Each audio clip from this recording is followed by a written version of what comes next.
আসসালামু আলাইকুম এভরিওয়ান। কেমন আছেন আপনারা সবাই? আশা করি সকলেই ভালো আছেন। আমরা তো কম বেশি সকলেই ছোলা বুট পছন্দ করে থাকি। এইভাবে রান্না করে বিকালের নাস্তায় অথবা মুড়ি মাখার সাথে একবার পরিবেশন করে দেখবেন, অনেক মজার খেতে। তো চলুন আমি কিভাবে এই ছোলা বুট ভুনা রান্না করেছি দেখিয়ে দিই। প্রথমে আমি এখানে ছোলা বুট নিয়ে নিচ্ছি। আর ছোলা বুটগুলো আমি এখন পানি দিয়ে 2-3 ঘন্টার জন্য ভিজিয়ে রাখবো। রাতে ভিজিয়ে রাখলে আরও ভালো হয়। আর হাতে যদি একদমই টাইম না থাকে তাহলে একটা টিপস শিখিয়ে দিচ্ছি। গরম পানি করে ছোলা বুটে দিয়ে দিবেন। এরপর আধা ঘন্টার মতো ভিজিয়ে রাখলেই ছোলা বুটগুলো ফুলে যাবে। 2-3 ঘন্টা ভিজিয়ে রাখার পর ছোলা বুটগুলো প্রায় ফুলে উঠেছে। এরপর চলে যাচ্ছি রান্নায়। বাসায় থাকা সামান্য কিছু উপকরণ দিয়ে আমি রান্না করে দেখাবো, খুব সহজেই তাড়াতাড়ি মজাদার এই ছোলা বুটটা রান্না করতে পারবেন। এই জন্য প্রথমে আমি পেঁয়াজ আর মরিচটা কেটে নিয়েছি। প্রেশার কুকারে আমি ছোলা বুটটা সেদ্ধ করে নিব। এতে তাড়াতাড়ি সিদ্ধ হয়ে যাবে, এই জন্য আমি প্রেশার কুকারে ভিজিয়ে রাখা ছোলা বুটগুলো দিয়ে দিচ্ছি। এরপর এখানে কেটে রাখা কাঁচামরিচ আর পেঁয়াজ কুচি দিয়ে দিচ্ছি। দিয়ে দিচ্ছি হাফ চা চামচ আদা রসুন জিরা বাটা। দিয়ে দিচ্ছি 1 চা চামচ লবণ, আপনারা আপনাদের স্বাদ মতো দিয়ে দেবেন। দিয়ে দিচ্ছি হাফ চা চামচ হলুদের গুঁড়ো।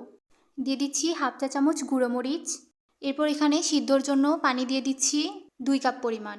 ছোলা বুটে পেঁয়াজের পরিমাণটা একটু বেশি দেওয়ার চেষ্টা করবেন। এতে করে ছোলা বুটটা যেমন ভুনা ভুনা হবে, খেতেও দারুণ লাগবে। এরপর এখানে আমি হাফ কাপ পরিমাণ সয়াবিনের তেলটা দিয়ে নিয়ে রান্নার জন্য ঢেকে দিয়ে দিচ্ছি। এখানে আমি ছোলা বুটগুলো সিদ্ধ করে নেওয়ার জন্য 5 থেকে 6টার মতো সিজ দিয়ে নিয়েছি। ছোলা বুটগুলো সিদ্ধ করে নেওয়ার পর আমি এখানে কড়াইয়ে নামিয়ে নিয়েছি।